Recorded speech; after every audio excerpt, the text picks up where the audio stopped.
One of my favourite methods of propagating new plants is to take cuttings, and it's an ideal method for all sorts of plants, but it's particularly useful when you've got something which grows rapidly and might be a little bit on the tender side, because then it gives you new plants as an insurance policy in case the plants don't overwinter well, in case they get too frosted.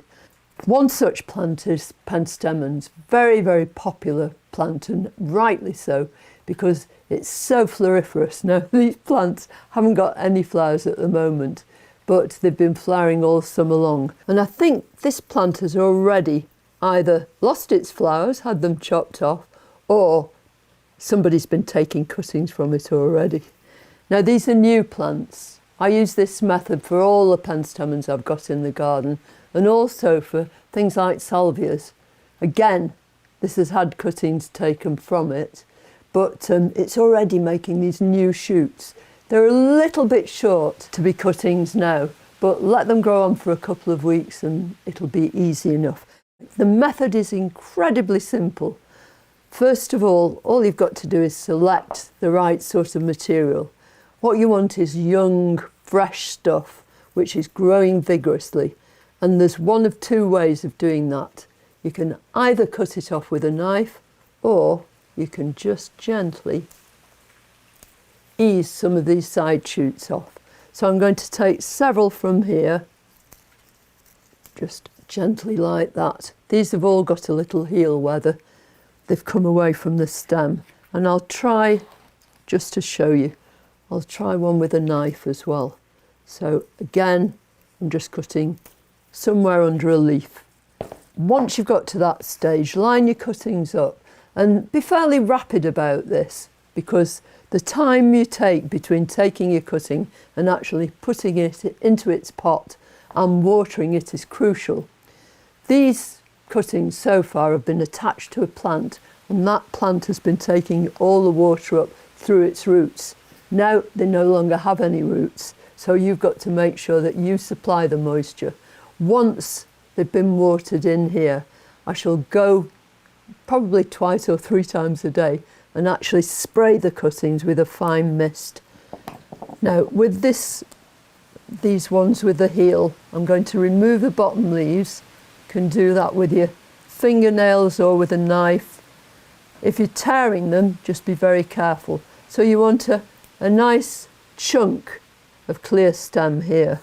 And then I'm just going to take my knife, which is very sharp, and I'm going to trim that little heel. So I haven't got any snaggy bits because they might rot. And let's put this one in straight away. So nice gritty compost. Now that's probably stiff enough just to stick down there. But normally what I use is a chopstick. Can't find the chopstick.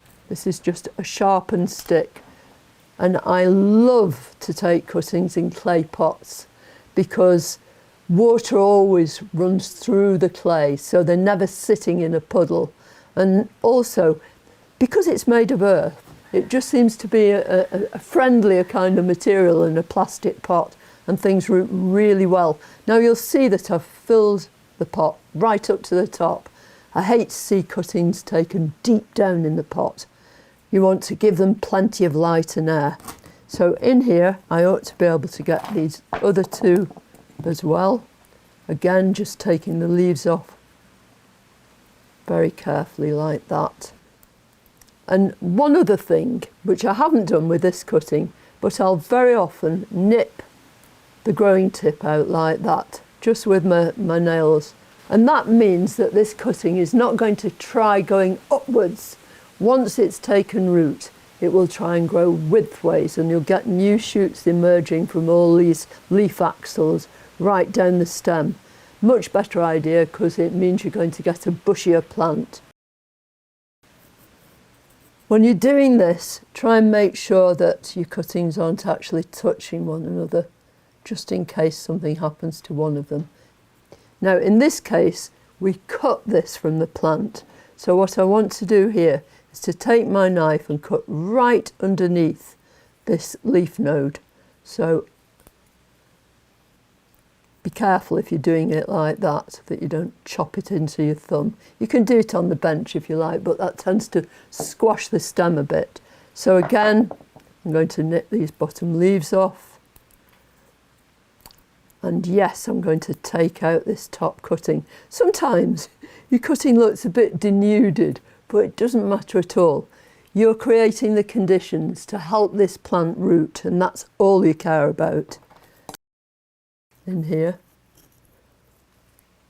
So in that goes. And when you insert the cuttings, push them down until the top leaves that you've left here are just sitting maybe a centimetre above the level of the soil. That's ideal. It's this fascinating thing about plants, because they can't move around like us. They have different methods of making sure that they stay alive, and they can change the nature of their cells. So what was at the bottom of this cutting, let's take it out, this was a stem cell.